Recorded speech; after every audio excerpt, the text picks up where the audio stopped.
Hello everyone and welcome back to Packs and Recreation, and today it's recreation time because we're going to open a figure, a Ichibansho figure, one that I wanted to get my hands on for a long time, and in this case is Goku and Bulma, or Bulma and Goku I guess, from Ichibansho Fantastic Adventure. So for reasons beyond my control, I couldn't get my hands on this thing back in the day. So I've been backtracking them little by little, and I could get my hands into or on Bulma and Goku.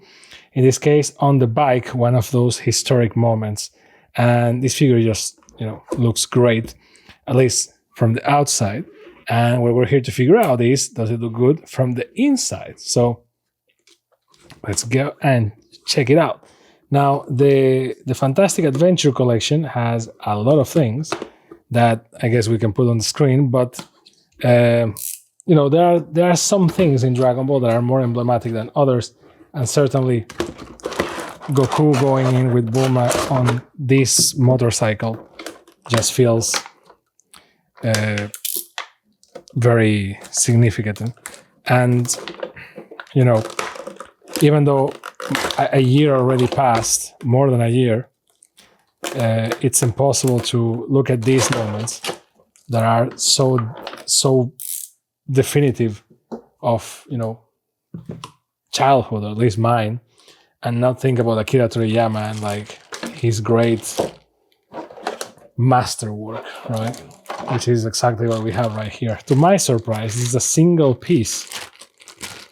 Wasn't expecting that, to be honest. I was expecting some assembly required, but I will take it. Now, in 1 second while I remove.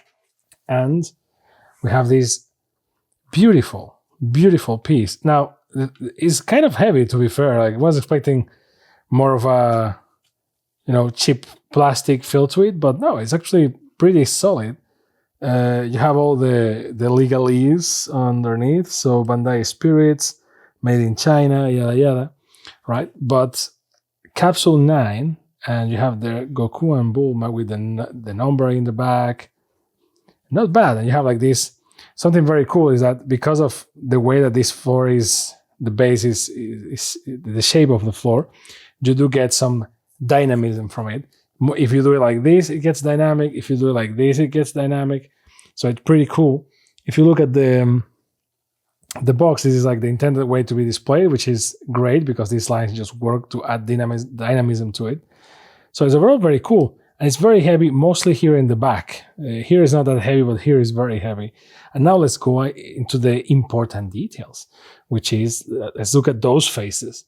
And Goku's face is on point, to be honest, and his hair is a single piece, except for the front, which is not super duper. It's a shame because otherwise this thing will be perfect. You can even see the unions there and some, what I am assuming is points of glue, which is a shame, man, because otherwise this thing will be perfect. I guess you can fix this with a little bit of trickery, but not a deal breaker. You have all the, you have the rope, the noibo. Bulma's shoes are very well sculpted too. Not bad. Like, her bag is very well sculpted. The numbers on the bag and whatnot. Her hair is there. Pretty cool.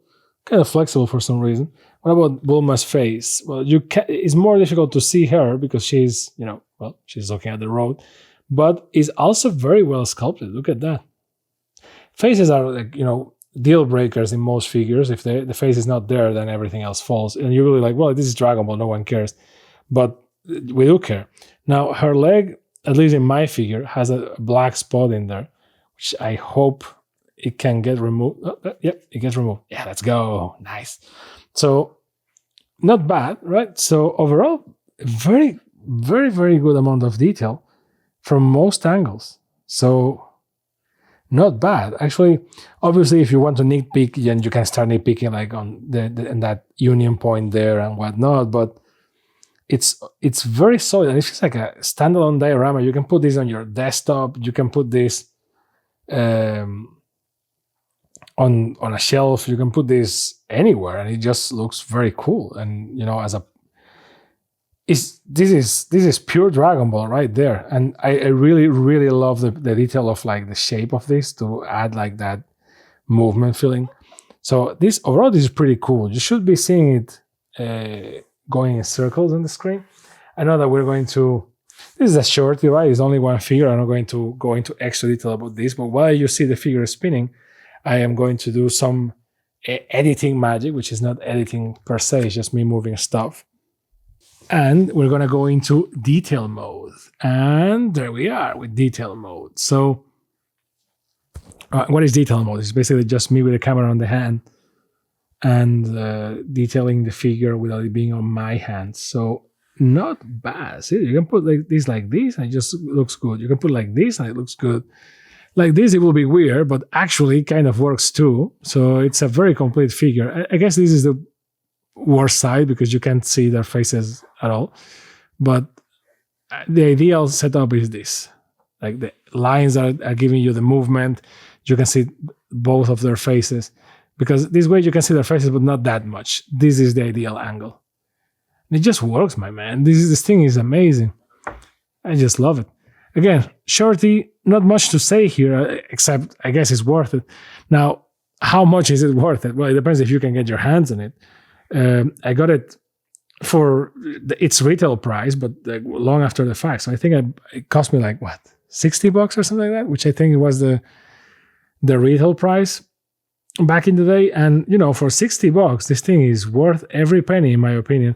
Yes, it's smaller than other, you know, master-sized figures and whatnot that normally come with Ichibansho, but the detail is there, the construction is there, even the dynamism, the drama is there. This thing just works. The only point that I can really just put my finger on is literally Goku's hair right there. Like, for some reason, Goku is one of the most important characters of Japanese media, and likely one of the most important and recognizable fictional characters in the world. And we have a lot of merchandise from Dragon Ball. And for some cosmic reason, we still can get consistently Goku's hair right, which is baffles me, but you know, it is what it is. So yeah, overall, very nice details. Like you always have those little things here and there, but you know, it's still is an Ichibansho. I mean, it's not like a Prime One studio, you know, that type of thing, but it just works. And the heaviness, to me, just works better. So overall, very nice detail, very nice flow. Is pretty much everything you want in a Dragon Ball figure. And if you never watched Dragon Ball and you only watch Dragon Ball Z, what are you waiting for? This is the fantastical adventure. This is the dream. This is what you want. So, yep, I don't know. I'm loving it. This is low-key one of the best figures we ever bought. So, shorty but sweetie. So, thank you very much for watching. Don't forget to like, subscribe, and all those cool things that the cool kids do. And I hope to see you next time on Packs, Vroom Vroom, and Recreation. Bye.